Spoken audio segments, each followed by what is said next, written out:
Hey, Sammy? Yeah, hey Pete.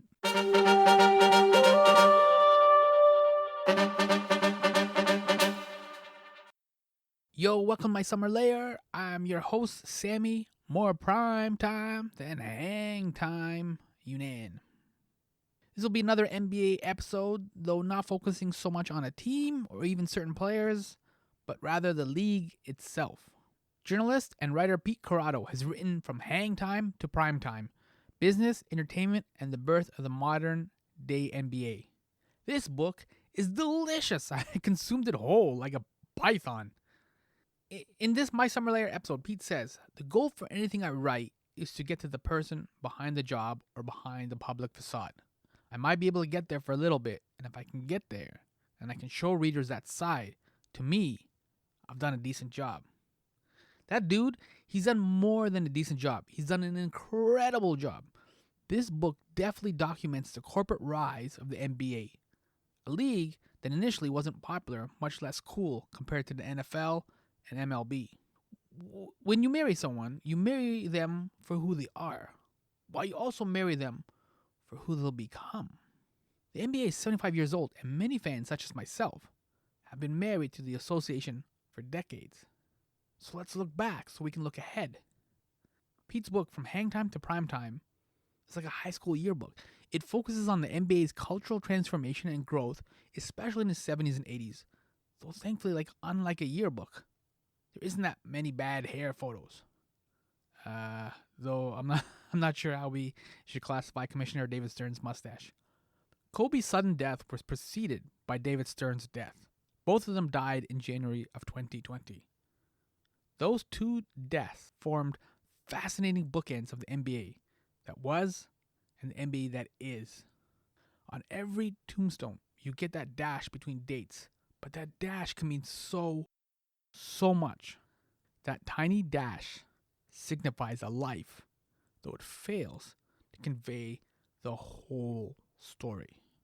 So let's start with those two significant bookends, Kobe Bryant and David Stern. Because we know Stern and we know Kobe.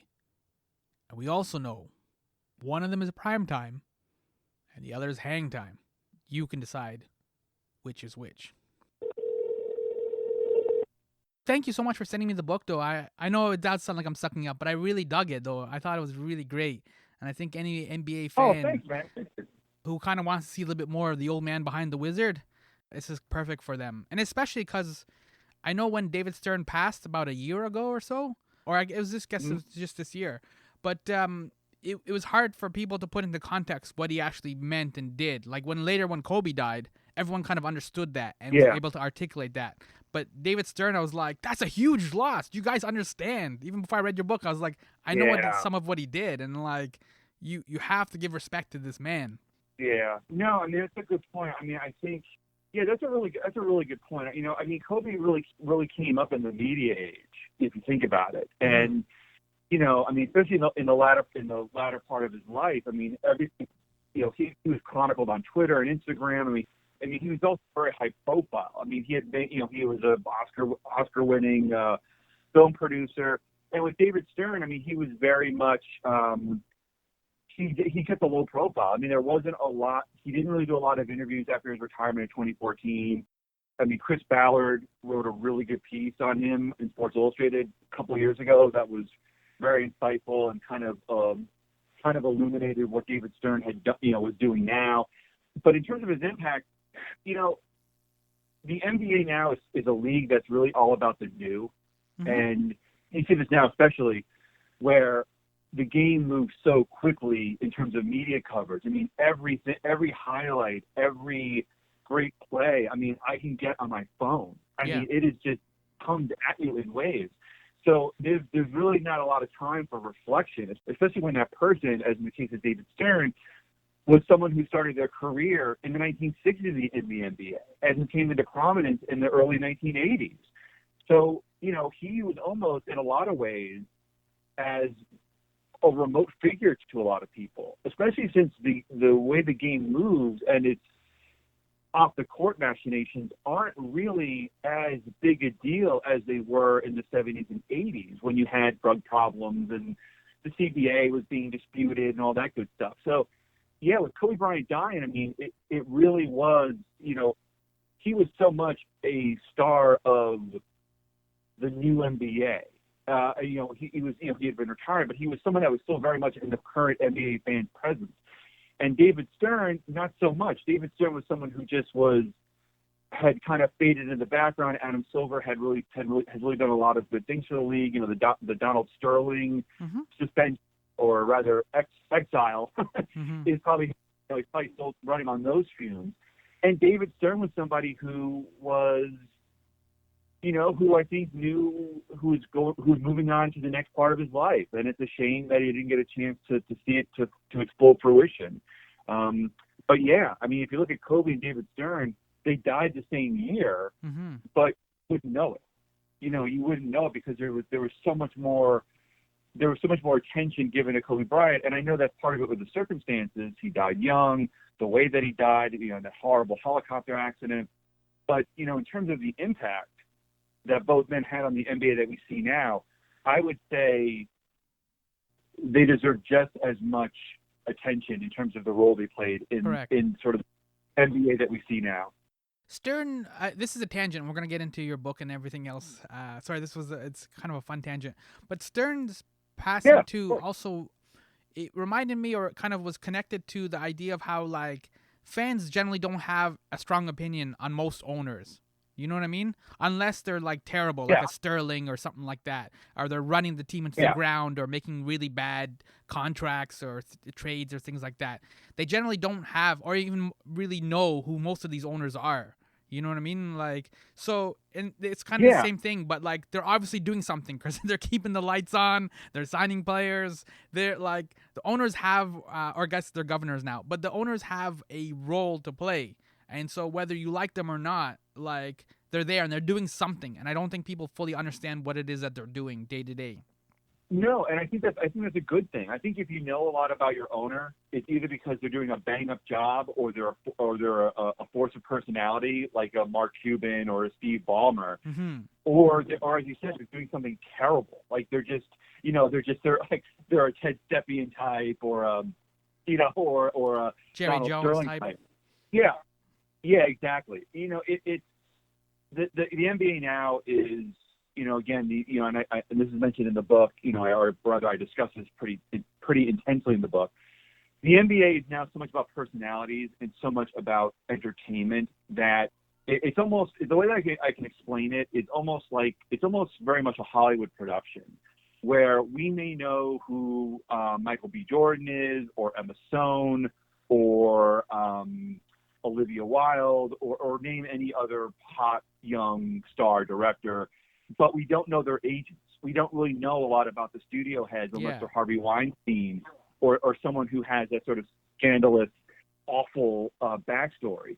And I would say that the NBA is the same way. They're both billion-dollar industries. They both have international appeal, and they both run on the star system.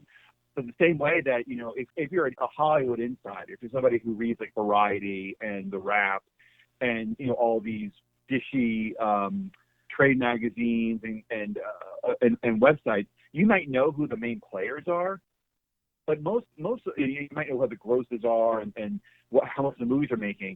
And it's the same thing with the NBA.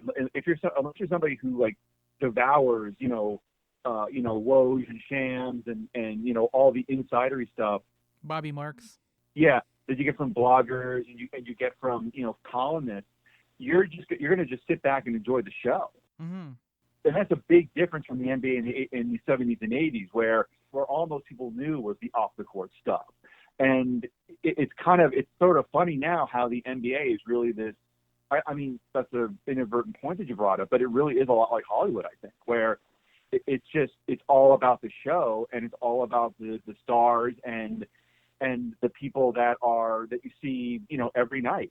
And you don't really know as much about the people that are bankrolling these productions, so to speak. So speaking with what you're talking about, like, which I guess quote unquote is fashion, being fashionable, and getting to know some of these people who are involved in the NBA.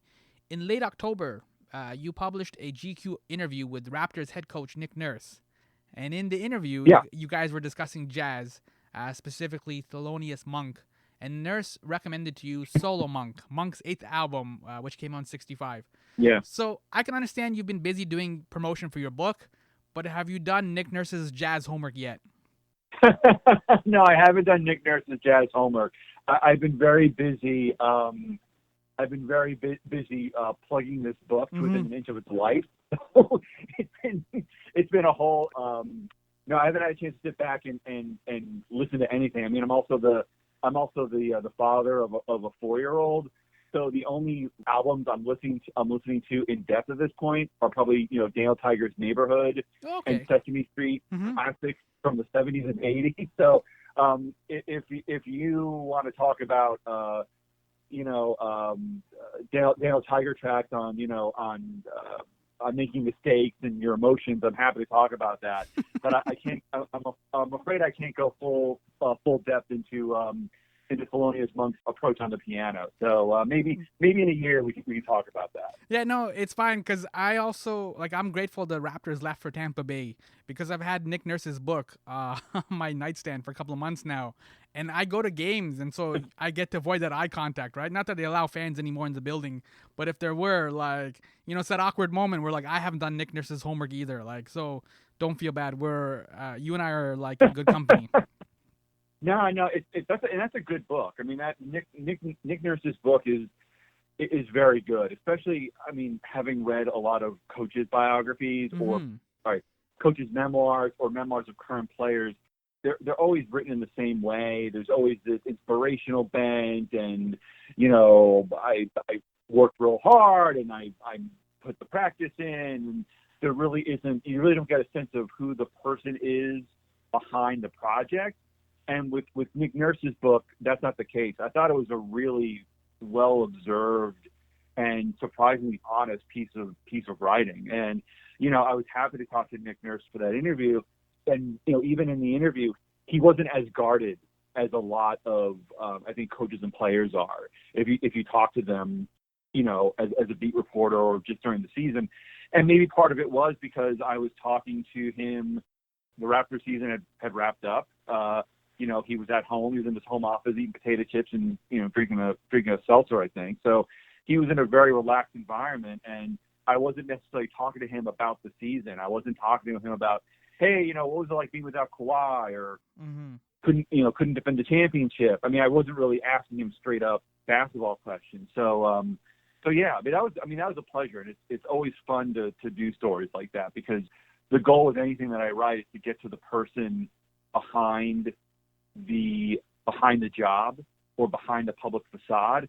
I might be able to get there for a little bit, but if I can get there and I can show readers that side, I've done a decent job. Yeah. So you have Nick Nurse homework and I got Nick Nurse homework. So we both have work to do. So we'll have to wrap this up. But we got to talk about your book, obviously. So it's your first book. So congratulations on that.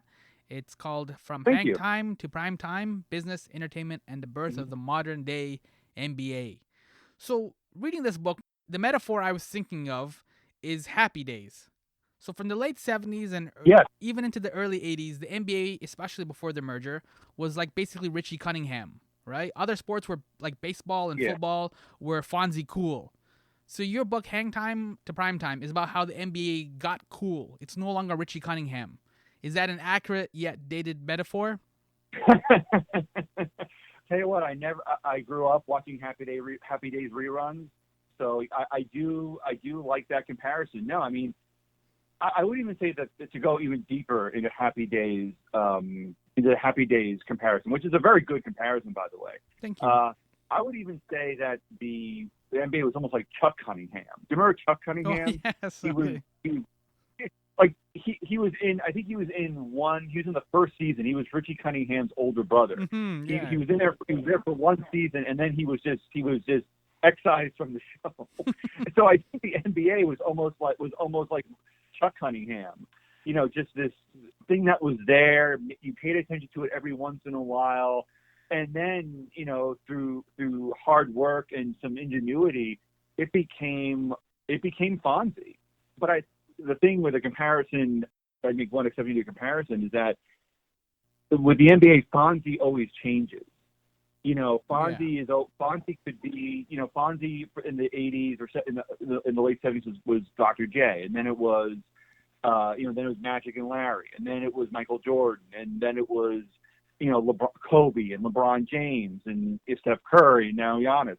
So the Happy Days comparison is extremely apt, but I think it works better if Henry Winkler was gone in season 4 and was replaced with, I don't know, Robin Williams, Tom Hanks, or some other, up and coming star. Yes. That's the rotating Fonzies of cool. Multiple Fonzies. But that's a really good comparison. And yeah, the show was that show was on for a long time, I think 10 years. But it's funny too with Happy Days, like you bring that up. I don't think people, and it's kind of similar to the NBA of yore, like the 70s and 80s. I think if you bring up Happy Days to somebody who is 10 to 15 years younger than I am, I'm 43, mm-hmm. I think they would look at me, pardon me, like I had two heads, like Happy Days, what the hell is that? Happy Days? Like, was that the show with the jukebox in the 50s? But at the time, it was such a big deal. And it's so funny now how, if you look at Happy Days in a television history kind of way, it's such an important show because it really kind of made syndication a big deal. I mean, Happy Days, I think, was the first big-time syndicated show. It made a crazy amount of money when I think WPIX picked it up in 81 or 82.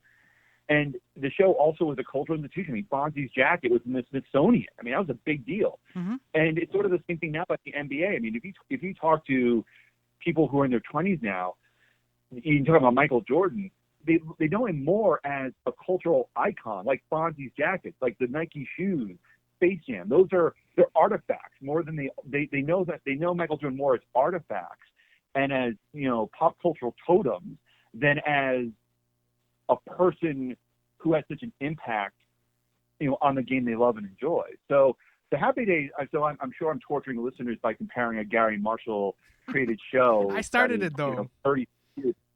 Yeah, well, you started it, but so that's a really good comparison because Happy Days has sort of gotten forgotten with each passing year as shows come and go. And the NBA with Dr. J and Michael Jordan and Larry Bird and Magic Johnson and even David Stern, they're getting a little bit forgotten too. And that kind of just shows you how quickly pop culture and entertainment moves on. It's a weird thing too because I was thinking about this just the other day. We're all talking about Steph Curry's comeback. Steph Curry was the MVP 3 years ago. Like, he won 3 championships in 5 years. Like, mm-hmm. And we're talking about him like he's George Mikan, like, or that he's like some reclamation project. But no, like he's still a great player. He's still a Hall of Famer, a first ballot Hall of Famer.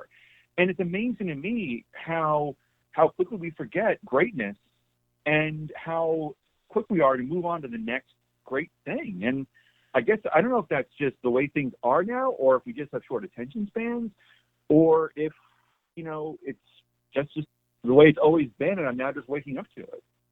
The comparison of what you're talking about is Charles Barkley on TNT. He's celebrating the 20th year now. Yeah, being on TNT. Right. And I never saw him play live, but I saw him playing 76ers. I even remember him on the Rockets. That Suns games against Jordan, the Bulls in the finals. Like, I remember mm-hmm. those pivotal moments. So I consider him a player, but there are entire kids now who just think of Barkley as like Ernie Johnson, like a TV guy. Right? No, you're absolutely right. And they probably have never looked him up on YouTube or anything. And the same thing's going to happen to Shaq. Like, it's crazy. I mean, Shaq retired like 7 years ago, and 7 or 8 years ago, and he had a long career. I mean, he was the most popular player in the world for a 2-3 year span.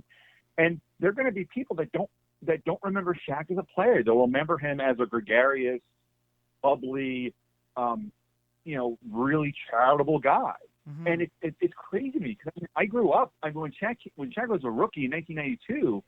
It was huge. He came out as a fully fledged pop culture media personality. Like, he had endorsements, he had toys, he had sneakers. I mean, he came out before his first game Yeah, he was a fully fledged, like he was a full synergistic beast. And now, and it's so crazy. Like they're going to be, boys and girls who watch him now. They get older and they're going to know him as being Charles Barkley's sidekick, and that's crazy to me because he was such a popular player, but he was so good. I mean, Shaq's footwork was just insane. I mean, watching him play, and if you go and you watch the YouTube highlights, nobody who's that big and that strong should be that quick. Nobody should be able to drop step and spin off the blocks that quickly.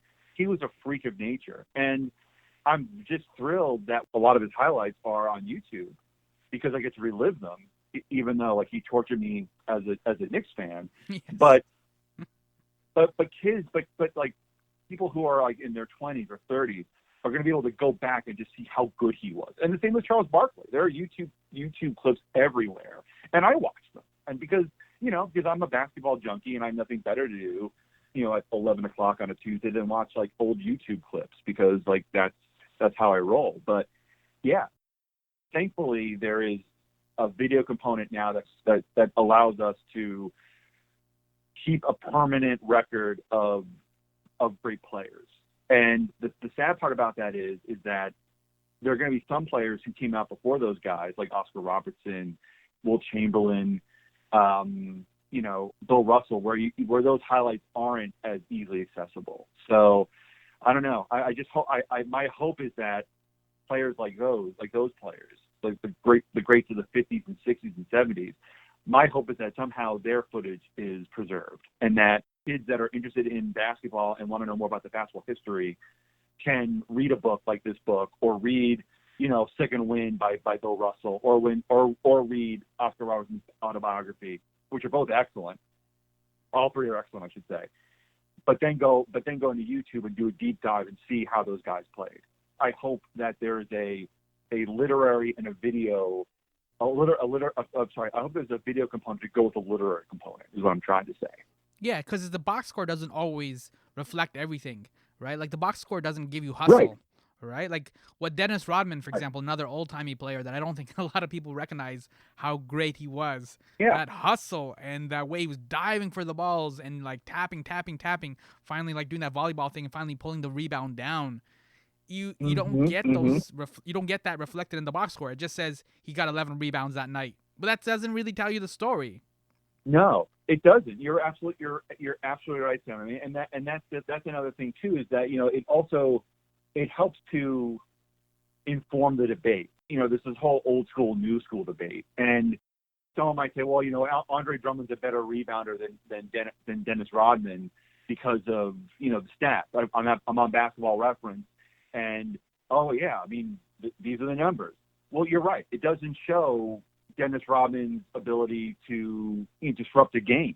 It doesn't show Dennis Rodman's ability as a positional defender. He was an outstanding defender, especially with Detroit, because he was just a live wire who frustrated anybody he played against. So the video does add that dimension to the debate. I'm hoping the footage will help diffuse this whole, who's better, Jordan, LeBron debate, which I think is just inane. But I do hope that footage does, inform and educate, younger viewers of the game, including myself. Because there's, I don't consider myself to be an expert by any means. I'm somebody who just loves basketball and, has read too many books, probably an inadvisable number of books on the NBA, but I'm always hungry for more. And I think that's the beautiful thing about YouTube is that for basketball fans of all ages, you get a reminder of how great a player was. You get an education, or you just are able to kind of dip back into nostalgia. And those are all good things. So it's interesting you're focused on the video component of the NBA because my understanding is that when you graduated from journalism, which I believe was from Columbia, your goal wasn't the NBA but movies. No. Where did you go? No, I graduated from the College of New Jersey. College of New Jersey. Which Sorry. is in Central New Jersey. No, no problem. It's a great journalism program. I mean, I would compare it to the Columbias and Missouris of the world. It was a very small program, but I had great teachers there: Bob Cole, Kim Kirsten, Joe Carney, Barry Novick.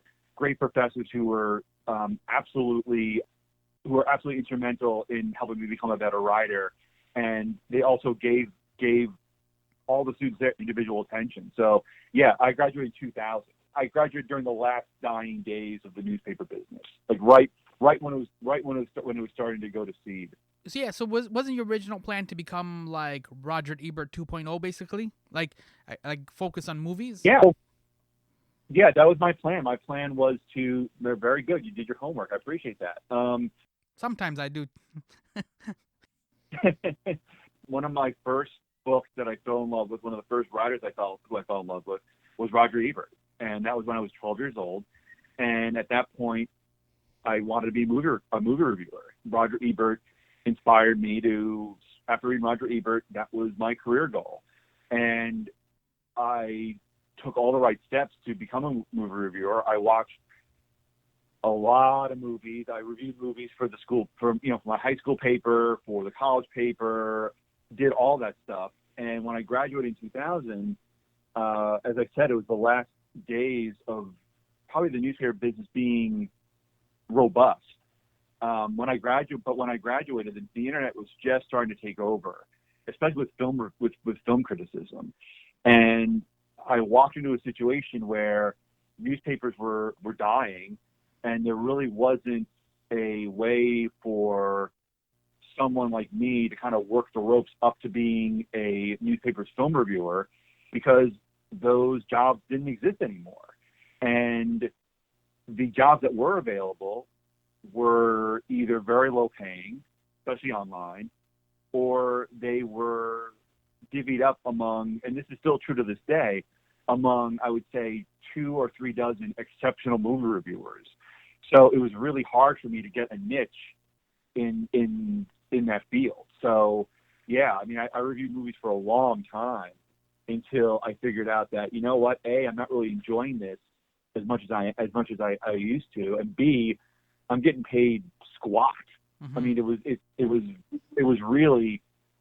I'm hoping things have changed. I suspect they haven't, but I once did the math for what I made as a movie reviewer during a month.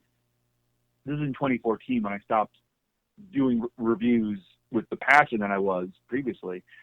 And I think I was making like $2.35 an hour. It was some ridiculously low number. And when I saw that, I thought, you know what, like, it's time to change course and maybe go more into sports writing and go more into writing that I enjoy, but is also, profitable. Yeah, your movie blog, What's Pete's Watching, it closes, your final post on it was, this was never just a movie blog. The signs were obvious early on, and you said you add on, as I write more stories about sports, a lovely unanticipated development, by the way. Maintaining a straight-up movie blog seems, a bit silly. So what was the unanticipated development of writing about sports that kind of came into your life? Because this is how we're going to end up with Marvin Gaye in the national anthem, right? Yeah, no, that's a really good. Yeah, that's a really good question. No, I got into sports writing almost by accident. I'd done a little bit of it, but yeah, the piece I wrote for Grantland about Marvin Gaye and the national anthem, that was the first. That kind of started everything. That started a new direction with sports writing. I had pitched this almost on a whim to Sarah Larimer at Grantland. I'd gotten her email address through Michael Weinreb. Grantland was so good, writer. By the way. Just a moment of respect for Grantland. It was such a good publication. I really enjoyed the writing on it. Oh, it was amazing. So I emailed this pitch. I emailed this pitch about Marvin Gaye and the national anthem, and I came across the pitch letter a few years ago, and it was just embarrassing. Like, I had no qualifications to be writing for Grantland, which at that time, it was such a great site, but a big part of it was because of the people who wrote for that site. Charlie Pierce was writing for Grantland. Colson Whitehead covered the World Series of Poker for Grantland. Chris Jones, who was an exceptional profile writer for Esquire, was covering the American League East for Grantland. So I'm writing this, I'm proposing this feature for Grantland, thinking to myself, there's no friggin' way I'm going to get this assignment because look who I'm up against. The talent pool there was so deep. And lo and behold, I got the assignment. I was shocked. And I wrote the assignment, and that I think it turned out really well, and I was really pleased with it. And that kind of got me on the track to writing about sports and pop culture because, I found out two things. I found out, A, I enjoyed writing about sports, which I never thought I would. And B, I figured that I had an avenue here writing about sports in a historic and in an historical or pop culture kind of way. So that Grantland piece really started everything, and that's what I meant in that blog post about the unanticipated development, because that piece, writing that Grantland story, opened the door to pitch stories at Philadelphia Magazine, at Slam, at publications that really probably I wouldn't have paid much mind to, 2 or 3 years before, I kind of dug deep into Marvin. So just to give people context, this was Marvin Gaye singing the national anthem at the 1983 NBA All-Star Game. Again, like you and I were talking about the past before, like I don't think people fully understand, like until recently as like January 28, 1990, the Super Bowl halftime show was still a marching band, right? It wasn't until January 31, 93 when Michael Jackson did like an actual superstar performed actual hits like Billie Jean that people knew. And that's 10 years after Marvin Gaye in 83. Yeah. How did Marvin Gaye singing the national anthem become like the spark for your book? Well, that's another good question. I mean, what came across in the reporting for the book. I'm sorry, the Grantland story. There were two things. Well, the first thing was how big that anthem was, just how amazing that anthem was, and how just people were blown away by it. And the other thing that came across was that it really marked a turning point for the NBA in terms of how it was going to proceed. That anthem was not planned. It wasn't as if Marvin Gaye and Gordon Banks, his guitarist and band leader, sat down with the Lakers or the NBA and said, okay, we're going to do the anthem this way. We're going to do it differently. It wasn't, no one knew, it wasn't planned. There was no game plan for this. So with Marvin Gaye's anthem, it was an inadvertent and accidental turning point for the NBA. And here's why. Because here's Marvin Gaye singing this non-traditional anthem, this anthem that is very much steeped in several genres of music. You could argue that there's elements of gospel in it. It's R&B for sure. There's even elements of rap with the singing over a pre-recorded beat. So you have this non-traditional, entertaining version of the NBA that is sung by Marvin Gaye, who's a Motown legend, who is this, again, obviously everyone who sees it, this black man, this black icon, singing this anthem in Los Angeles, or a few miles away from Los Angeles. But the anthem is representative of what is on the floor, which is an entertaining, freewheeling, creative game played by black men. It was not an anthem that represented this sort of half-baked idea of what American sports and leisure is, with a big sweeping anthem that represents sports and America and all these star-spangled awesome concepts that we get when we hear a national anthem at a Super Bowl or a ball game. That anthem marked the beginning of the NBA embracing what it really was. Was it? And it was an anthem that wasn't. I'm sorry, and it was a league that wasn't going to be defined by tradition. It wasn't going to be defined by what college football, pro football, and baseball did. It was going to go its own way. So it was an accidental admission of what the NBA was going to do. And if you look at what happened after that anthem, 1984 All-Star Game weekend with the slam dunk contest and the old timers game. After that, you have the three-point shootout in '86 that comes into play, and you also have the NBA All-Star Game weekend becoming this full-fledged entertainment spectacle. It took a little while to get there with, celebrities and halftime acts, and really it became all about spectacle more so than the game. So Gay's anthem, I really think, marked the turning point of the NBA becoming the NBA that we know today.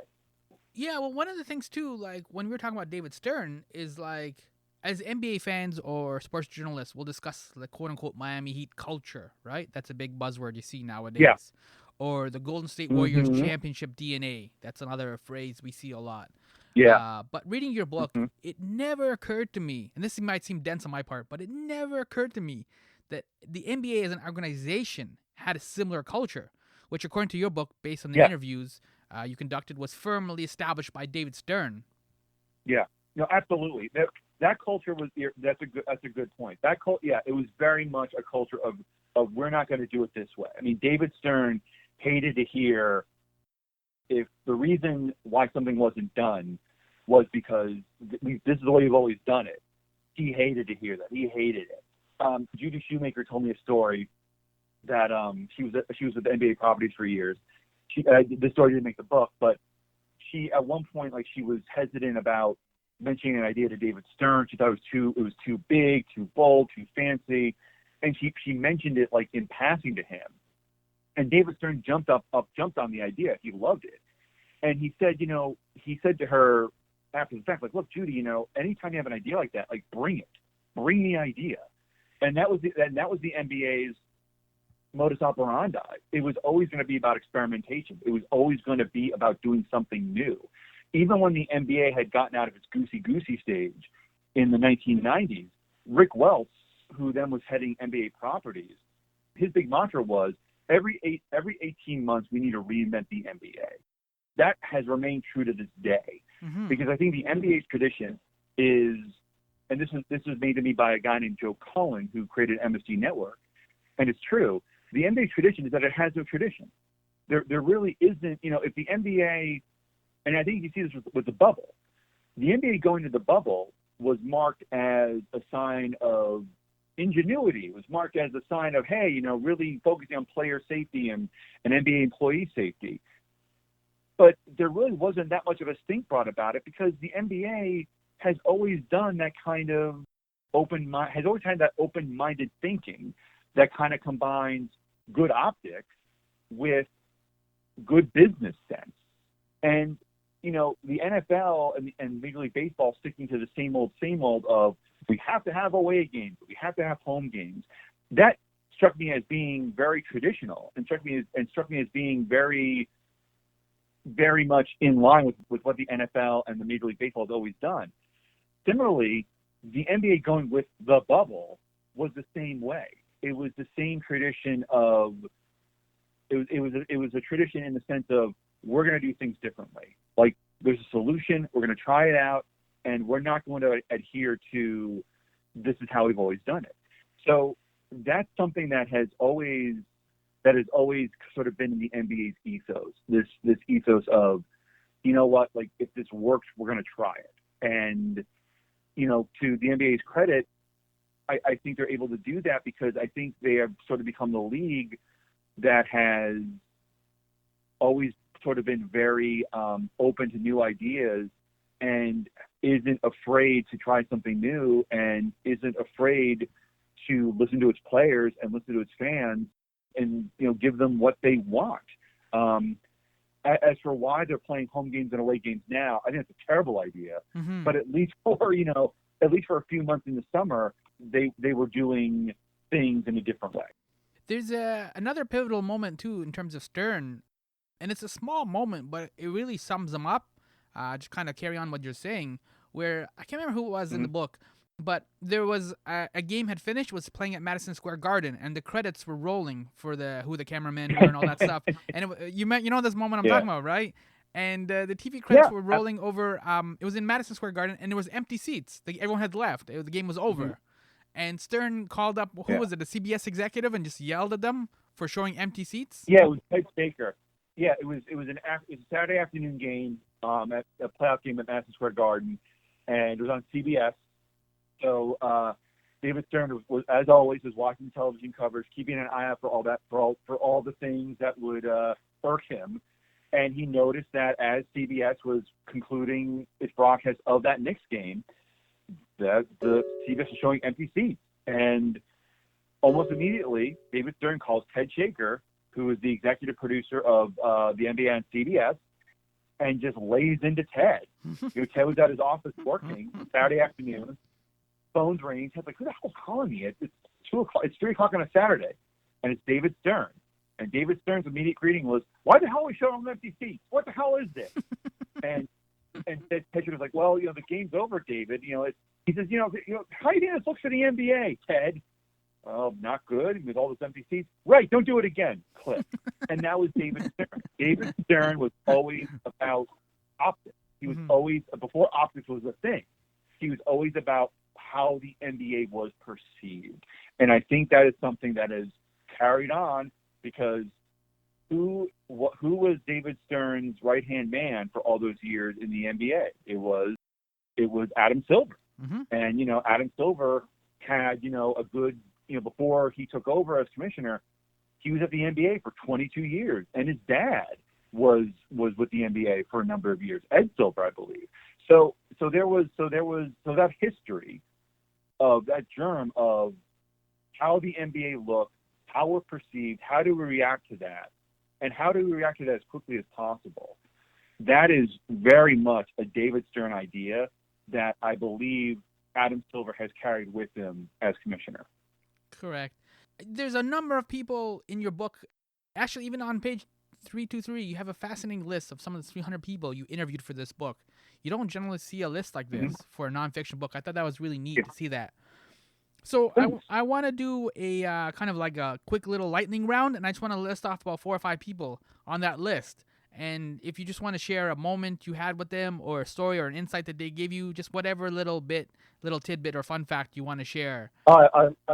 I love this idea. I love this. Yeah, absolutely. I'm game. I'll see how my memory is. Go ahead. Go for it. All right. We got to start with the classic Hubie Brown. High percentage shots. Hubie Brown.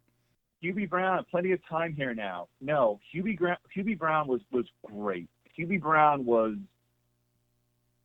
amazing. I spoke to Hubie for an hour and a half. Wow. And he was absolutely incredible. I could have written a whole chapter on Hubie Brown. That dude needs a book. Insightful. Yeah, he was that insightful. He was that entertaining. I could have spent 3 hours with Hubie Brown. Look, I've said this repeatedly. I'm a nobody. I'm not like a big NBA swinging dick in terms of editorial covers. Like, I'm not Jackie McMullen. I'm not Woj. I'm not Jay Adonde. I'm none of those people. But for Hubie Brown to spend that much time talking to me was an absolute thrill. It's one of my favorite personal moments of the book, is talking to Hubie Brown about basketball for an hour and a half. I'm always happy when I start watching a game and Hubie's one of the commentators. I'm like, yeah, you learn stuff, right? Like, I walk away from the game smarter. Great. Hubie Brown, because of Hubie Brown, I know never to leave my feet when passing the ball. Yep. Like, that's a Hubie Brown tip I've learned from watching him for 30 years. Whenever Hubie Brown does a broadcast, I'm all in. When Ian Eagle does a broadcast, I'm all in. When Mike Breen is doing Knicks games, I'm all in. And Doris Burke, I love Doris Doris Burke. is great too. If Doris Burke could be broadcasting a Scrabble tournament, and I'll check it out. Yeah, she's great. So let's continue with the lightning round. We'll go with David Falk. David Falk, he was very hard to get a hold of. Took me a few months to get him on the phone, and he called me out of the blue. I think I was in the middle of making my lunch when he called, so I took the phone call. I talked to him for about an hour. A little caustic, because I think when you've represented Michael Jordan and Patrick Ewing and every major name in the NBA, you're going to be a little sharp and a little wary of who you talk to. But David Falk was a very good interview. He has my favorite quote in the book when I was mentioning him about the Jordans and about the appeal of the Jordans, and I mentioned I called them sneakers. And he interrupted. He said, no. When they're over $200, you call them shoes. They're shoes. So that's probably my favorite quote of the book, is being zinged by David Fox, super agent. But he was very good. And again, I think the one thing about this book that I found remarkable was there were very few people who were gruff or short with me, or everyone was very giving of their time, very helpful. There may have been one or two exceptions, but David Fox was not one of them. He was excellent. I wish I could have talked to him more, but I was very happy for the 45 minutes that I got. He was certainly an asset for the book. That continues our theme of like people that we don't fully realize, like what David Falk did, especially for Jordan. It's kind of fallen to the wayside a little bit. Like he won't fully ever get the recognition. No. He was one of the first people who marketed NBA, who saw marketing NBA players as individuals. I mean, there's an anecdote in David Halberson's excellent book on Michael Jordan, where Falk is talking. I don't know who it was, someone at Nike, Rob Strasser, or one of the big wheels there. And Strasser or one of the execs says, "Hey, like you want to market like him as a tennis player." And David Fox is like, "Yeah, it's exactly what we're doing. We want to market him as an individual." And yeah, again, as time goes on, you're right. So many of the people in this book, you can even go as far back as Larry O'Brien. They were important people who have gotten neglected, and that's a shame because Larry O'Brien played a huge role in the NBA's ascendancy. David Falk. There are so many people who have gotten lost to, I guess, the gears of time. And you're right, David Falk is certainly one of those men and women. All right, so we'll continue with the lightning round. We got to do with half of Kid and Play. You talked to Play, Christopher Martin. How cool was that? I did talk to Christopher Martin. It was cool. He was a good interview. I tried to get both of them. Couldn't do it. But yeah, Christopher Martin was a really good guy. I got him through, and again, this is the value of talking to or trying to connect with as many people as you can. I got him through Patrick Reed, who is now he's a historian at Marvel, and he's also a DJ and is big. Also worked at MTV Geek, I think, and he was very plugged into the rap community. So through Patrick, who was amazing and is someone I consider, I think, almost a friend at this point. He was just such a good dude. I was able to get some Kid and Play, but also MC Search. Yeah, that's so dope. All right, we'll keep rolling with it. We'll drop another big name that even maybe some of the kids don't know today, but they should. Bob Costas. Bob Costas. I got Bob Costas. Oh boy, through I interviewed. This is the benefit of interviewing a crazy number of people, is that you hope that they connect you to other people. And I interviewed John Walsh, who was an executive producer of SportsCenter at ESPN in the 80s and 90s, and turned SportsCenter into this big event. And John Walsh was great. And I asked him who else I could talk to, and he said, "Yeah, I can connect you with Jack McMullen and Bob Costas." And Bob Costas was insane because I emailed him or called him. I don't remember which it was. But within like 20 minutes, he got back to me and said, wow. "Pete, it's Bob Costas. I can talk to you this afternoon." Okay, Bob Costas, person I've grown up with, I grew up with. Sure, I'll talk to you now. Bob Costas, couple of notes.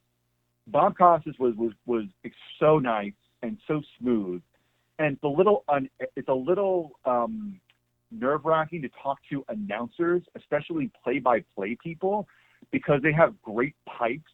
And they speak so fluidly, and they speak with such grace. So talking to people like Dick Stockton and Brett Musburger and Leslie Visser was wonderful. She was the best. But talking to them was nerve-wracking because they're so smooth. They talk for a living. As you can tell by the way I talk and my starts and my stops, I don't talk professionally. I don't talk professionally. I write professionally. I can write smoothly. I cannot talk smoothly. So after we got that out of the way, Bob was great. He's very much like you see on TV, eloquent, forthright, just poured out of a Scotch bottle, just really smooth and silky with his delivery. but again, just extremely generous with his time and his insights. And again, there were a few pinch me moments in this book where I'm talking to people that I've watched on my television for years, and talking to Bob Costas was one of them for sure. And just a very again, I can't say enough nice things about Bob Costas. All right, 2 more names, and then that's the end of the lightning round.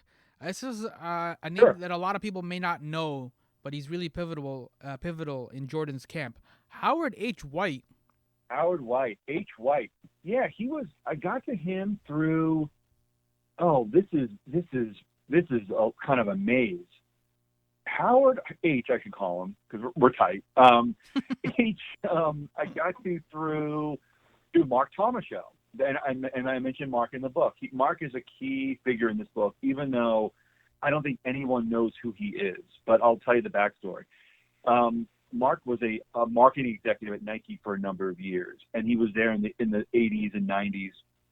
And I reached out to him because I came across his name in a Michael Jordan biography called Taking to the Air by Jim Naughton, which is an excellent Jordan biography. It's an excellent Jordan biography. I cannot recommend this book enough. Really well done. Really just a great book that does a wonderful job painting a portrait of Jordan as a young star before the championships, before Space Jam, all that good stuff. So I read that book, and with all these books, I tried to highlight names of people I hadn't seen before, I hadn't heard of, so I could reach out to them and talk to them. One name that came out was Mark Thomas Show. So I reached out to Mark Thomas Show on LinkedIn, which I know sounds very fuddy-duddy, but it worked. Mark got back to me, and he said, look, let's talk. I want to hear what this book is about. I want to get to know you. I said, okay. So we had a chat over FaceTime, and Mark, after expressing annoyance at my Walt Clyde Frazier Puma poster in the background, because he's a Nike guy through and through, even to this day. Mark bleeds Nike. So Mark said, okay, I like what I'm hearing. This sounds like a good project. I'm happy to talk to you. And then he said the magic words, which I didn't know how invaluable they would be. He said, I have a pretty good batting average. I know a lot of people. Let me see who I can put you in contact with. Now, keep in mind, I had reached out to Nike before, and after Michael Jordan had declined to comment for the book, declined to participate, Nike shut things down. Nike said, well, we can't really talk if Michael says no. So I said, all right. So I'm thinking, all right, Mark, sure. Nike said no, thank you. Nike told me to scram, but if you want to try reaching out to people, go right ahead. So within 30 minutes, Mark has sent out a mass email to not to Phil Knight, but to H, to George Gervin, to Steve Koonin, who's the CEO of the Atlanta Hawks, but was a exec at Coca-Cola during the NBA's time that I'm writing about, to Bill Davenport, who created those Spike and Nike Spike and Mike ads that ran, and it was just name after name after name. Phil Knight, eventually I talked to him because of Mark's efforts. So H was one of those legion of people that I was able to reach out to because of Mark Thomas show.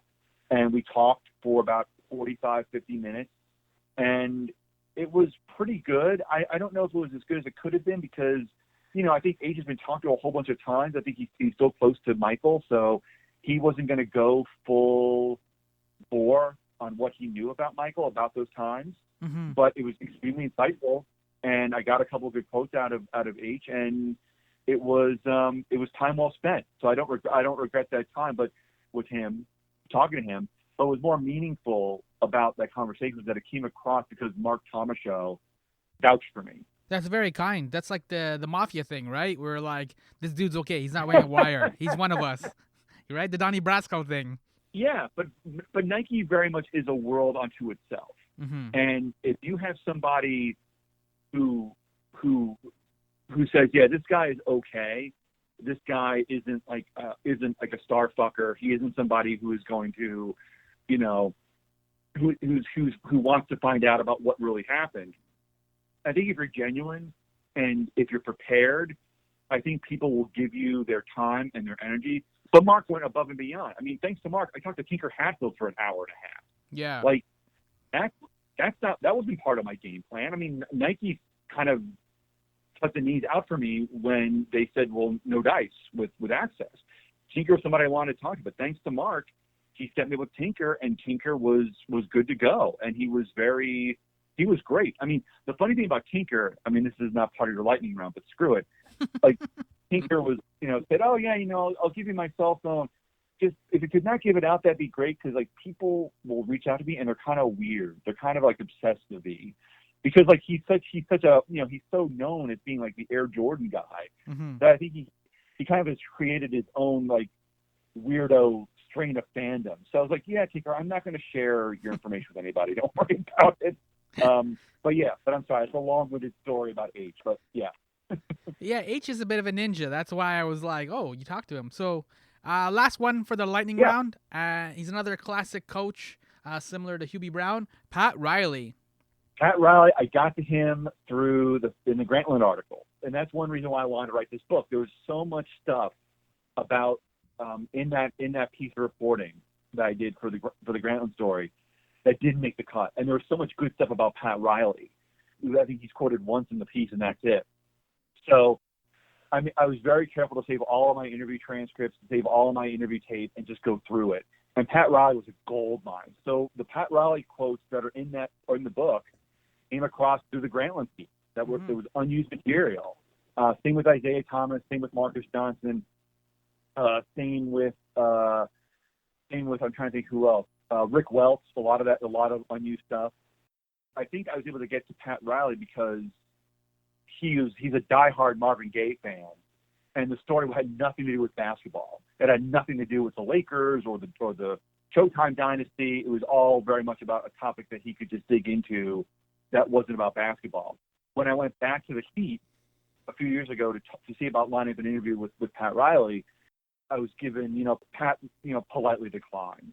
And I think that's sort of the situation now with Riley, is that, unless you are Wright Thompson working on his Pat Riley piece, and you talk to everybody in his life, and eventually you go back to Pat Riley, he won't talk to you. Or if you're going to write anything that's basketball related, Pat Riley would rather not talk. But I got very lucky with the Grantland piece. I got very, very lucky in having Pat Riley talk to me. And when I talked to him, he was amazing, because he had all of these, observations about the game and about listening to the anthem and about, Marvin Gaye's impact on his life.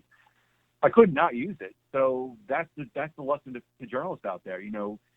Hold on to those tapes. Hold on to those transcripts, because you never know what you're going to need. You'll never know what you'll need it for. And thankfully, for me, it was a book. So I lucked out.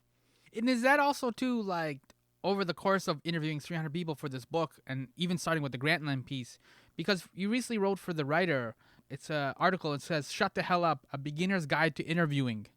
And so were you able then to, like, develop and hone your interviewing craft, I guess? Yeah, and that's an outstanding question. Absolutely. I mean, and you're doing a good job of that. I mean, well, thank you. The best thing an interviewer can do is just to shut the hell up. Shut up. Like, let the person speak. The person who speaks on the other side is usually going to fill the empty gaps for you. And the person you're interviewing, if you listen closely enough, they will take the conversation in wonderful ways that you wouldn't anticipate.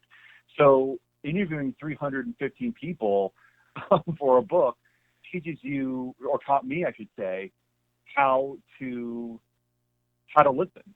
And it also taught me the value of the interview subjects. Like, I listened to this people for two reasons. First, I wanted to show readers the work. I wanted to show readers, like, look, this is what I did to create the story. Like, this isn't opinion. This isn't me, like, extrapolating based on, like, 15 years of NBA entertainment videos that I watched and obsessed over. Like, I actually talked to the people who were involved in the NBA's rise to prominence. But looking back, I also put those names down because this is their story. The people that I talked to, and you mentioned mentioned 5 of those names. But it's also the story. It's also the story of people like Barbara Ward, who was the secretary for the NBA back in the '80s. It was, Bill Marshall's story and Don Sperling's story and Don Sterling's story. There were so many people that were foot soldiers in David Stern's quest for the NBA's global rise, and that quest meant so much to so many people because they loved working for David Stern. They loved working for the NBA, but also it came at a time in their life when they were young, they were hungry, they were starting out. So the NBA was almost like growing up in a family. And I want to make sure those people got the recognition they deserved because this is their story. And I was very, very lucky to be able to tell it. And I was very, very fortunate to be able to listen to those people's stories. And that to me was something that came across in doing all these interviews was there's a personal connection between an interviewer and the interviewee. And this is just my opinion. When I'm interviewing somebody, they're giving me a little piece of their life. They're giving me their time. They're giving me their patience. They're giving me they're giving me a little bit of their life story. It's important to have that in mind when you talk to somebody. I'll never forget this. When I wrote obituaries like years ago, I remember listening to somebody for maybe 15 minutes talking to me about their husband who had died and about what a good man they were. And it wasn't germane to an obituary. I mean, it's an obituary. Mm-hmm. But, I hung up the phone and then the person I was working with said, you really don't need to listen to all that. You can just, hang up the phone or just, send them on their way. And I thought, what a terribly callous thing to say. Mm-hmm. Like, what a terribly impersonal, insensitive thing to say. This is somebody whose fucking husband just died.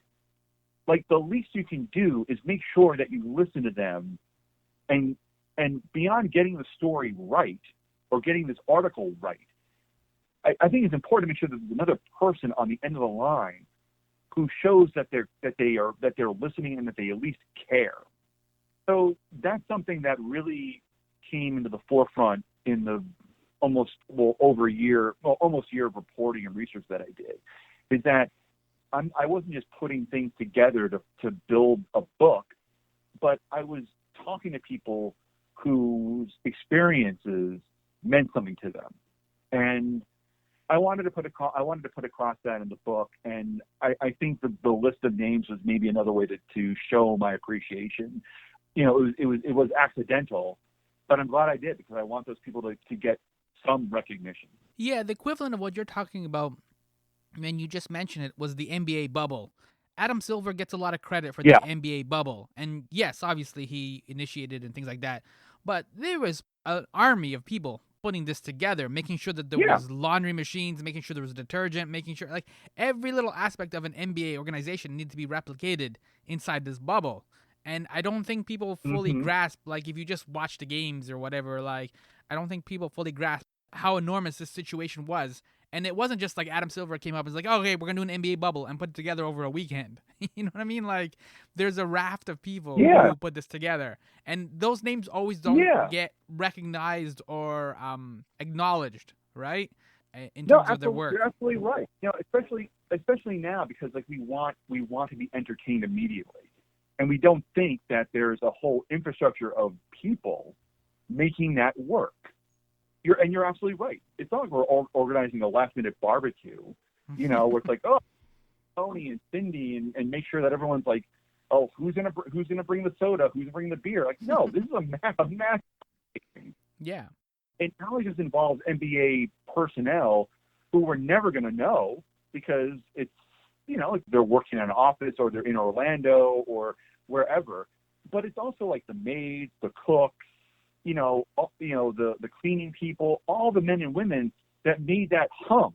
It's their job too. And someone made a criticism about the book that it kind of irked me. But like, oh well, I didn't have access to David Stern and Larry Bird and all those names. And part of me feels like saying, well, who the fuck cares? Like, we all know what they did. Mm-hmm. Like, I mean, you and I can recommend, 15 books, 1,000 magazine articles, 5 blog posts, and a greeting card. that tells you all. To me, the people that made the NBA go are the folks that you don't really know about, that you maybe have heard about every once in a while in a story, or someone brings them up, in a comment. There are so many people that made the NBA run, and even to this day. And you only maybe hear about them when, unfortunately, they die or they retire, because they're not part of as I said earlier, they're not part of the show.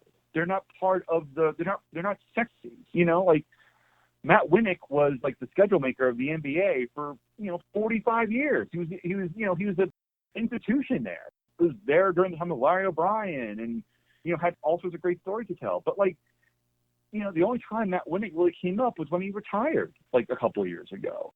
But there are so many people like that who are working diligently and making sure the buses really do run on time on All-Star Game weekend.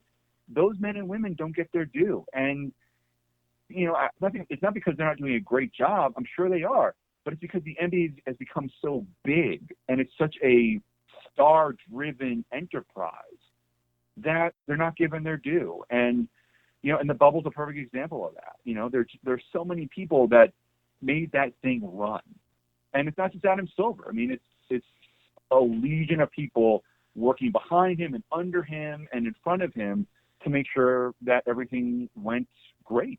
There's a reason why when you go see like a Marvel movie, there's 10 minutes of credits, right? Because there's a lot of people who made that movie. But all we tend to focus on, or all we talk about, is Robert Downey Jr. or Kevin Feige or like a couple of people, right? But it's 10 minutes of credits. Yeah. Yeah, we're a star-driven culture. We're a star-driven culture. And even to this day, like, we're a star-driven culture, and we have very, very short memories.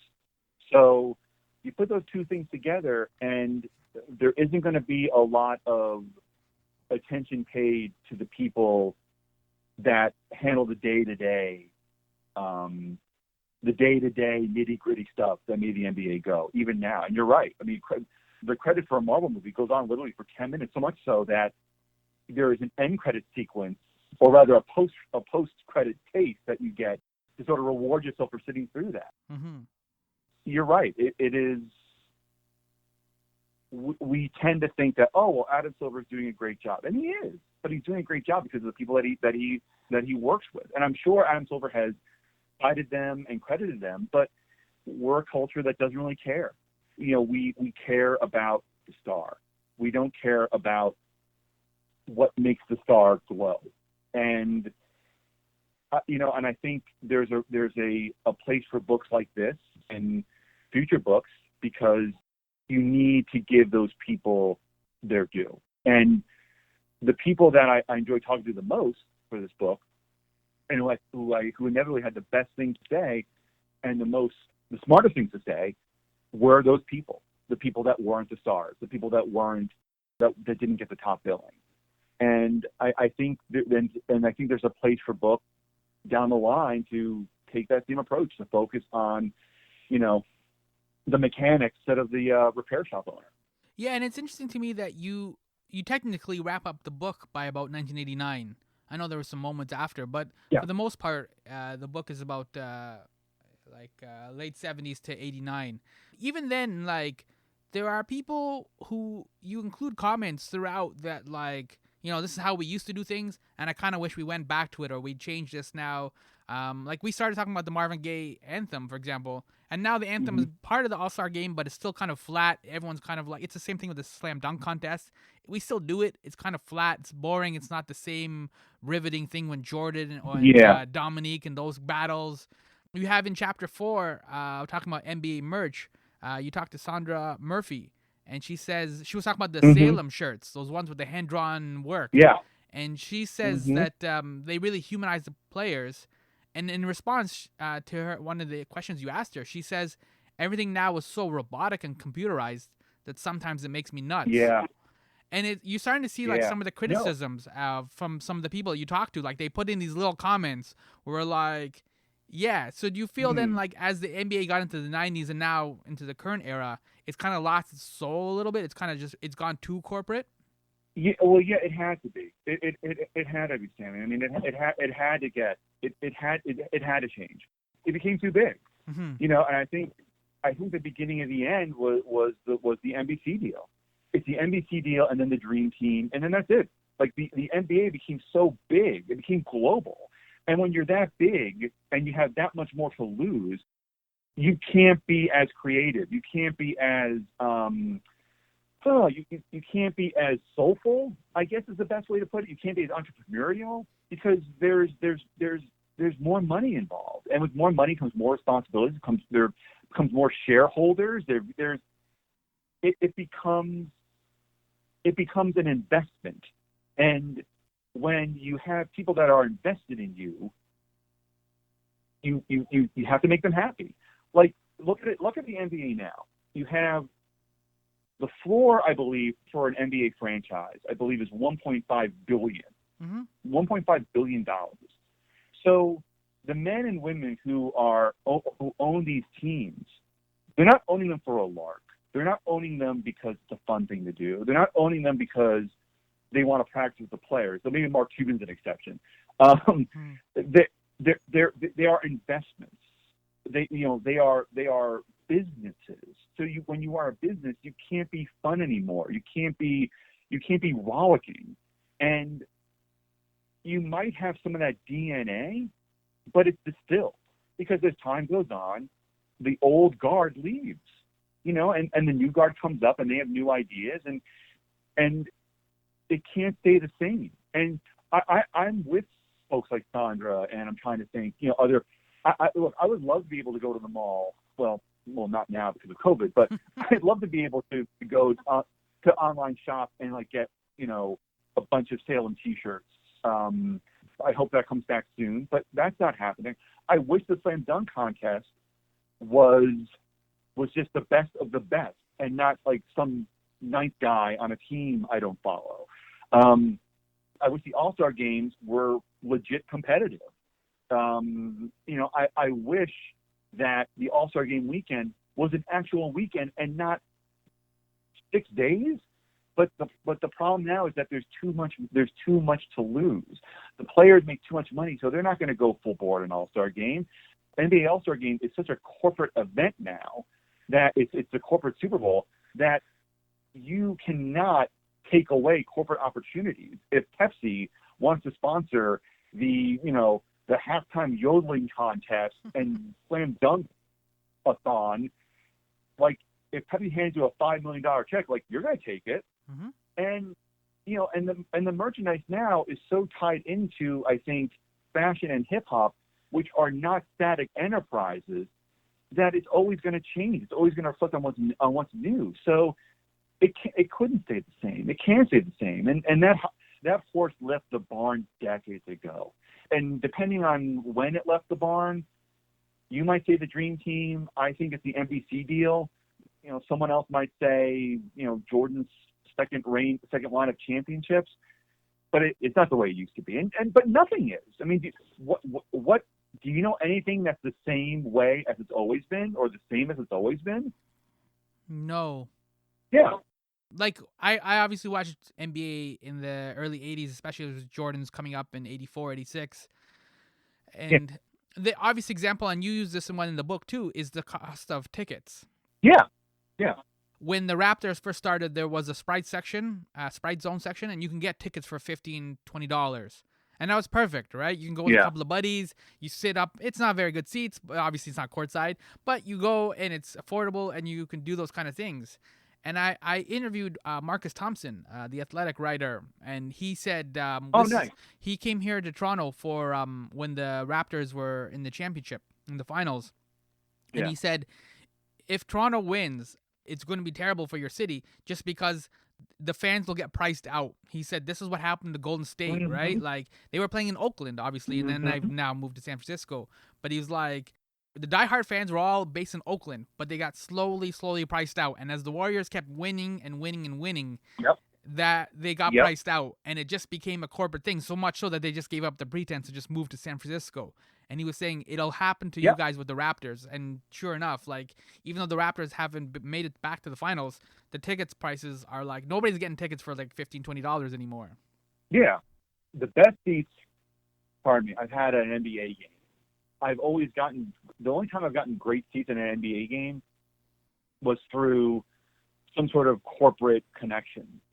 Like, I'm just thinking about this.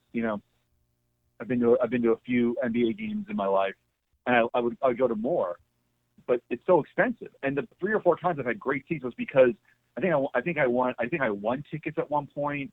My father had worked for Mount Sinai Hospital in New York, so he had a hookup. Yeah, and if you buy tickets now, like, I remember going to a Sixers game, like when the process had just started. So there was, I think it was like Nerlens Noel and Michael Carter Williams were the big stars. I took my father-in-law to a game, and I think we had like pretty terrible seats. I think each seat was like $40. And and again, like if you're gonna go, I think I went to a Lakers game a few years back, and my wife paid a pretty penny for seats, and we were like near the back of the arena. Mm-hmm. Like, the players look like that. But that's how it goes. Look, winning is the ultimate solve. Like, if you win, you can get away with anything. Winning covers a multitude of sins.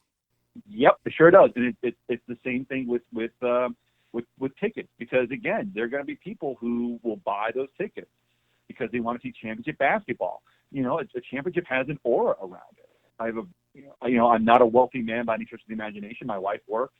We have a 4-year-old daughter. If the 3 of us went to an NBA game,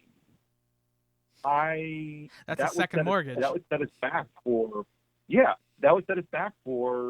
a couple of weeks. And for other fans, it's worse than that. Like, unless you are making a certain amount of money, you can't go to the box office and pick up like free tickets for a Pacers Hawks game. It has become a major financial consideration for a lot of people. But the NBA, and that goes more to the point about the NBA, how the NBA has changed now.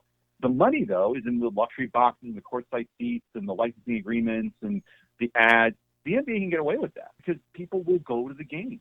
They'll go because it's an NBA game. There's an aura around it. It's special. The same way that people will go to see, well, they won't go now because, again, COVID. The same way people will go see a Broadway play, or they'll see, I don't know. Super Bowl is the same way, too. Nobody really cares about the teams per se sometimes, right? It's just an event. Yeah. It's an event, and it's a place to be seen. But again, there are people that will go to these games because it's an event. It's special. The same way that, you might go, I might go to the Metropolitan Opera to see, a wonderful, production of, I don't know, Swan Lake or some other musical. It's the Super same classy. thing. There is, yeah, exactly. Keep it super classy, as you can tell. It's all supply and demand, and people will go to the games. They will go to the games because it's an event. It's special. It's fun. I mean, it's like going to Disney World. It's an event from start to finish, and people will pay for that, especially if they have kids. And that's, I think, the NBA's bread and butter is, you're constantly trying to court the next generation.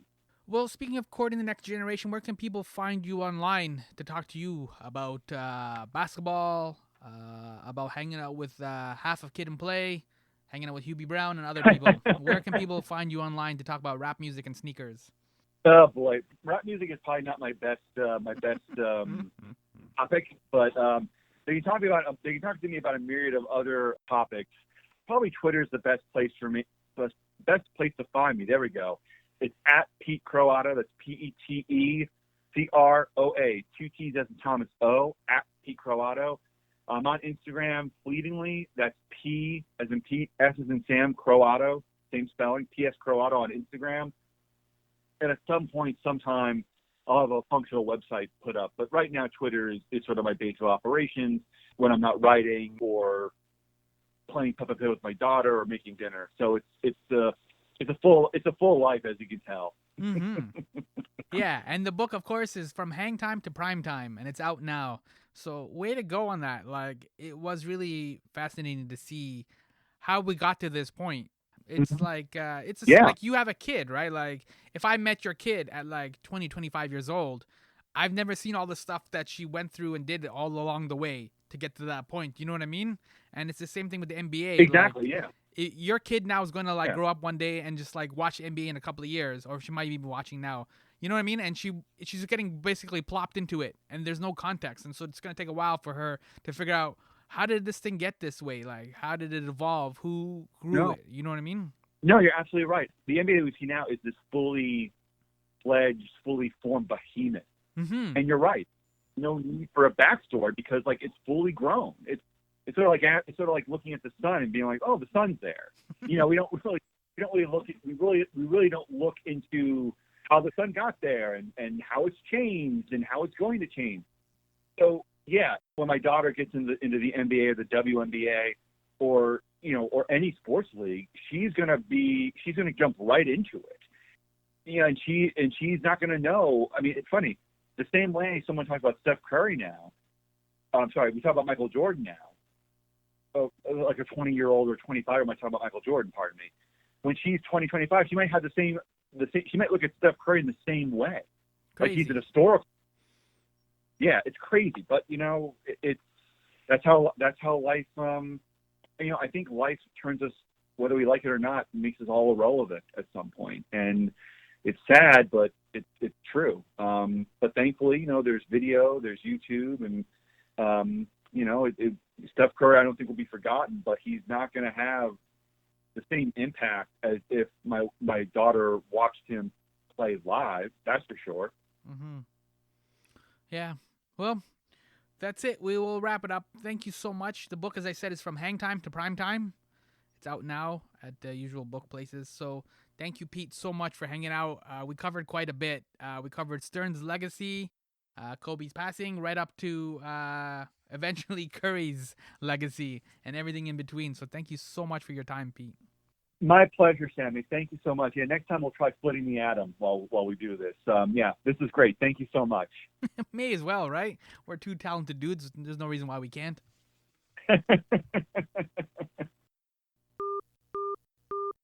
Yo, that was endlessly fascinating. I am your host, Sammy Younan. That was Pete Croatto. And the book, highly, highly recommended book, is From Hang Time to Prime Time, Business, Entertainment, and the Birth of the Modern NBA. It is one of my favorite NBA books so far. Like, I've read many, many books and I can recommend stuff. This is a book that you need to check out, for sure. And tell me, from your perspective, when did the NBA lose its soul? Was it the Dream Team? Losing the NBC deal? The goal of soul? Or at least it was, right?